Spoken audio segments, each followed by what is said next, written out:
তারা মনে মনে মন কলা খাচ্ছে এই যে আগামীকাল, আজকে না আগামীকাল কি দিবস? কি দিবস? মগার দল নিচে লাগাইছে অমুক দল, হ্যাঁ লাগায়া উপরে দিয়া মনে করেন আপনার লেখা দেওয়া দিয়েছে আমাদের কেরানীগঞ্জে আমি যেখানে বাস করি সেই জায়গার ভিতরে লিখে দিয়েছে স্বাধীনতা দিবস। পাগল কি বলে চিন্তা করছে, নিচে অমুক দল লিখে উপরে লিখে দিয়েছে মুরুক্ষের কতগুলো নিজেরা স্বাধীনতা দিবস নাকি এটা। আচ্ছা বলেন 16 ডিসেম্বর আমাদের কি দিবস? জোরে জোরে জোরে বিজয় দিবস, সেখানে লেখে স্বাধীনতা দিবস। আমি এই জন্য বলি মুসলমান অতি আবেগে হওয়া যাবে না, অতি আবেগে কাউকে বাবা বানানো যাবে না। আমি কাউকে একটা কথাই বলতে চাই, এই দেশের ভিতরে বাংলার মসনদে বিএনপি আসক ক্ষমতায় আমাদের কোনো সমস্যা নাই, এ দেশের ভিতরে এমনি করে আওয়ামী লীগ আসক আমাদের কোনো সমস্যা নাই, এদেশের ভিতরে অন্ততপক্ষে চাচার লাঙ্গল আসক আমাদের কোনো সমস্যা নাই, এদেশের ভিতরে জামাত ইসলাম আসক আমাদের কোনো সমস্যা নাই, এদেশের ভিতরে চরমনাই আসক ক্ষমতায় আমাদের কোনো সমস্যা নাই, এদেশের আল্লামা মামুনুল হকের দল এমনি করে বাংলাদেশ খেলাফত মজলিস আসক ক্ষমতায় আমাদের কোনো সমস্যা নাই। একটাই সমস্যা, এদেশের ভিতরে অতি আবেগী হওয়া যাবে না, এদেশের ভিতরে অন্ততপক্ষে যাই দল ক্ষমতায় থাকো ইসলাম বিদ্বেষী কোনো কাজ করা যাবে না। ঠিক কিনা যারা বলে মুসলমান? ইসলাম বিদ্বেষী কোনো কাজ করেছো, বাবার নামে মন্দির বানিয়েছ, ইসলাম বিদ্বেষী কোনো কাজ করেছ, এদেশের বাবার নামে পূজা দিয়েছ, যারাই দিয়েছ তাদের যে অবস্থা হয়েছিল খোদার কসম যারাই ক্ষমতায় এসে এমনি করে উপকর্ম করবা এসে তাদেরকেও এই বাংলার মুসলমান এমনি করে ঠাঁই দেবে না। কথা বল না কেন, জোরে বল না কেন, আরো জোরে বলেন না কেন? এই দিন আর নাই। তবে আগাম দিনেও আমি একটা জিনিস ভয় পাচ্ছি, সেই জিনিসটা হলো যারা বর্তমানে নতুন করে মনে মনে মন কলা খাচ্ছে, অর্থাৎ ক্ষমতায় আসবে,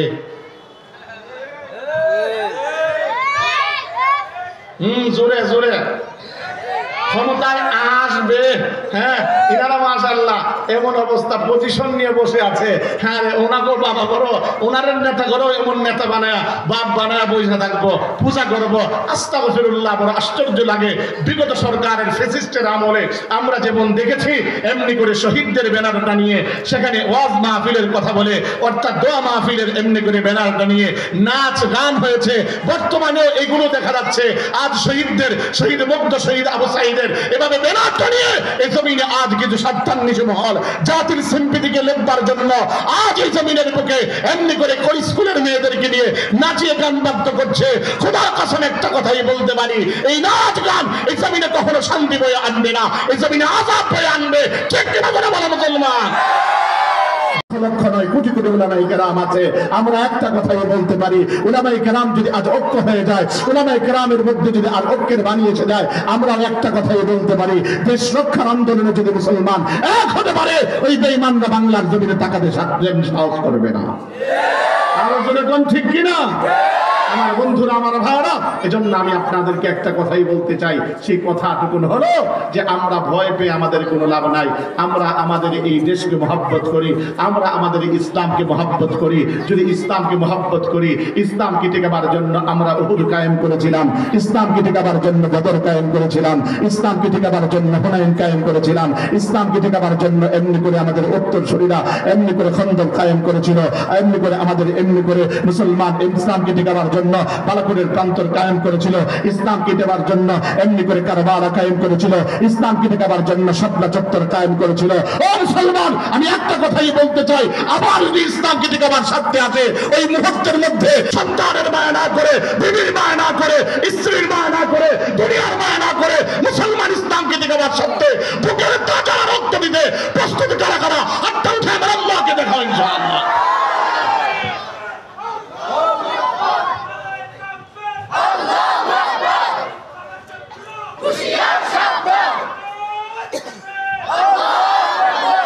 আমি আবারও জানতে চাই ইসলাম আছে না নাই? আওয়াজ তো আসতে দিলে ওয়াজ হবে না, আর চিৎকার মেরে বলেন আছে না নাই? একটাই কথা বলতে চাই, ইসলাম আছে, ইসলাম থাকবে। চিৎকার মেরে বলেন ঠিক কিনা? ও মুসলমান, আমি আরেকটা কথা বলি। বেঈমানরা বলেছে আমার নবীকে অবতার, আমার নবীকে লেজ কাটা, আমার নবীকে নির্বংশ। আমি একটা কথাই বলতে চাই, বলেন তো দেখি এই পৃথিবীর বুকে এই আমার নবীর নাম নিশানা নাকি থাকবে না? আচ্ছা বলেন, এই জামানার ভিতরে কোন বেঈমানের নাম এমন দেখেছেন কি? আবু জাহেল, উতবা, শাইবা, ওয়ালিদ ইবনে মুগীরা, এই নাম কোন বেঈমান দেখেছে? এমন নাম আছে কি? নাই। আমি একটা কথাই বলতে চাই, সেই কথাটুকুন হলো, আচ্ছা বলেন তাম পৃথিবীর 200 কোটি মুসলমানকে যদি জিজ্ঞাসা করা হয় নাম কি, বলবে মোহাম্মদ মারুফ, নাম কি মোহাম্মদ দেলোয়ার, নাম কি মোহাম্মদ এভাবে আব্দুল্লাহ, নাম কি মোহাম্মদ এমনি করে ইসমাইল, নাম কি আব্দুর রহমান, নাম কি মোহাম্মদ এমনি করে ইব্রাহিম। ও মুসলমান, আমি জানতে চাই আমার নবীর নাম জমিনে আছে না নাই? বলেন আছে না নাই? আমার আল্লাহ রাব্বুল আলামিন জানান দেন, হাবিবগণ এই দুনিয়ার মাটিতে আপনার নামকে আমি আল্লাহ রাব্বুল আলামিন এমন ভাবে সমুন্নত করব। আল্লাহ বলেন ওয়ারাফা'না লাকা যিকরাক, আমি আল্লাহ আপনার নামকে সমুন্নত করে দিব। ও মুসলমান, আমার বন্ধুরা, আমার ভাইয়ারা, যার কারণে तमाम পৃথিবীর বুকে বেঈমানরা যখন নাকি তাদের নাম নিশানা নাই, ঠিক ওই মুহূর্তের মধ্যে तमाम পৃথিবীর প্রতিটা মানুষের মুখে মুখে আমার আল্লাহ তার নবীর নামকে তুলে ধরেছেন। জোরে কন্না সুবহানাল্লাহ। আমার বন্ধুরা, আমার ভাইয়েরা, আমার আল্লাহ পাক রব্বুল আলামিন বলেন, হাবিবগণ শুধু তাই না, আপনার নামকে আমি আল্লাহ এমন ভাবে সমুন্নত করব तमाम পৃথিবীর বুকে যখন নাকি যেই মুহূর্তে এমনি করে 24টা ঘন্টা গণমান আজান চলে, ওই মুহূর্তের মধ্যে মুয়াজ্জিন আল্লাহু আকবার বলে, পরক্ষণে আশহাদু আল্লা ইলাহা ইল্লাল্লাহ বলে, পরক্ষণেই একটা নাম বলে, সেটা হলো আশহাদু আন্না মুহাম্মাদার রাসূলুল্লাহ। হাবিব জেনে রাখেন, শুনে রাখেন, যেটাই থাকবে আমি আল্লাহর নাম, तमाम পৃথিবীর বুকে ওই জায়গায় হবে আপনি নবী মুহাম্মদের নাম।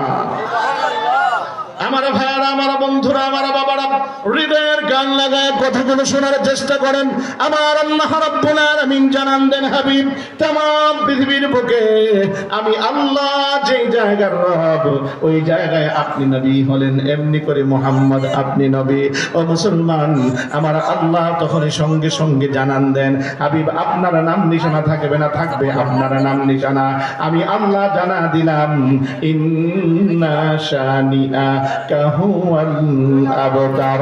যারা বলে আপনাকে লেজ কাটা, আপনাকে আবতার, আপনাকে নির্বংশ, আপনার নাম নিশানা থাকবে না, আমি আল্লাহ বলে দিলাম তাদের নাম নিশানা, তাদের এমনি করে নাম এই জমিনের বুকে থাকবে না। জোরে কন্না সুবহানাল্লাহ। আমার প্রাণের ভাইরা, আমার বন্ধুরা, আমার বাবারা, আমার আল্লাহ পরক্ষণেই ডেকে ডেকে বলেন, হাবিব 4খানা সন্তান উঠায় নিলাম, মনের ভিতরে নিদারুণ ব্যথা, বড় কষ্ট। আমি আপনাকে কি বলে সান্ত্বনা দিব? সান্ত্বনা দেওয়ার বাটা নাই, তবে আমি আপনাকে এই কথা জানা দিতে চাই, হাবিব যদি নাকি এই কষ্টটাকে সামান্য করে একটু মোছা যায়, সেই পরিকল্পনায় আমি আল্লাহ রাব্বুল আলামিন আপনাকে বিশেষ কিছু উপহার দেব। আমার আল্লাহ সঙ্গে সঙ্গে জানা দিলেন, ইন্না আ'তাইনাকাল কাউসার। হাবিব 4 সন্তান উঠায় দিলাম, বিনিময়ে আমি আল্লাহ আপনাকে কাউসার দান করে দিলাম। জবান খুলে কোন সুবহানাল্লাহ। আপনাদের সুবহানাল্লাহ বলতে বড় কষ্ট হচ্ছে, আমি বুঝতেছি। আপনাদের সুবহানাল্লাহ বললে শীতের এই রাত্রিতে সুবহানাল্লাহ বললে তো মুখটা খুলতে হয়, মুখটা খুললে তো আপনাদের একটু কষ্ট হয়, তাই না? কিন্তু দোস্ত, আপনি জানেন না, একবার যে আপনি সুবহানাল্লাহ বলছেন, একবার যে আলহামদুলিল্লাহ বলবেন, একবার যে আল্লাহু আকবার বলবেন, আপনার লাভটা কি? আপনি লাভটা আপনি বুঝেন না, বিদায় আজ বলতে চান না। আরে দোস্ত, আপনি জানেন না, একবার যখন আপনি বলেন সুবহানাল্লাহ, আয় আল্লাহ তুমি পবিত্র, আমার আল্লাহ এত পরিমাণ খুশি হন, এত পরিমাণ খুশি হন। আমার আল্লাহ ফেরেশতাদেরকে ডেকে ডেকে বলেন, ফেরেশতারা তাকা দেখ, তাকা দেখ আমার বান্দাগুলোর দিকে। আমার বান্দাগুলো জান্নাতের বাগানের মধ্যে বসে বসে এটা বলছে নাকি? বলে মালিক বলছে সুবহানাল্লাহ, মানে আপনি পবিত্র, আমি আপনি পবিত্র। আমার আল্লাহ পরক্ষণেই ডেকে ডেকে বলেন, ফেরেশতারা আমি তো এমনি অটোমেটিক পবিত্র, আমার তো গুনাহ নাই, আমার গুনাহের কোনো ময়লা নাই, কিন্তু এই বান্দাগুলো তো গুনাহ করে, গুনাহের ময়লা আছে।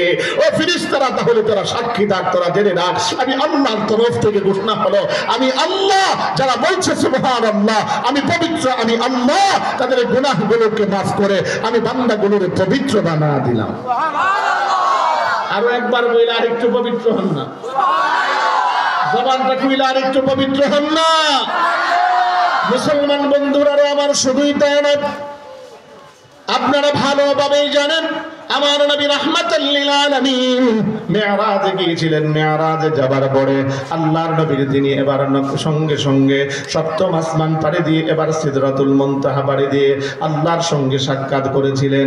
ফেরার পথে আমার নবীজি এবার যখন নাকি সপ্তম আসমানে পয়গম্বর ইব্রাহিম আলাইহিস সালামের সাথে সাক্ষাৎ হলো, জানতে চাই পয়গম্বর ইব্রাহিম নবী সম্পর্কে আমার আপনার কি হন? কি বাবা? সুবহানাল্লাহ। লক্ষ্মীপুরের মানুষ এটাও জানে না পয়গম্বর ইব্রাহিম আলাইহিস সালাম সম্পর্কে কি হন। হ্যাঁ, অনেকে আবার অনেকে ভয়ও করেন না, তবে ভয়টা এখন আর নাই। কথা কন না কেন, কথা কন না কেন? অনেকে ভয়েও মুখ খুলে নাই।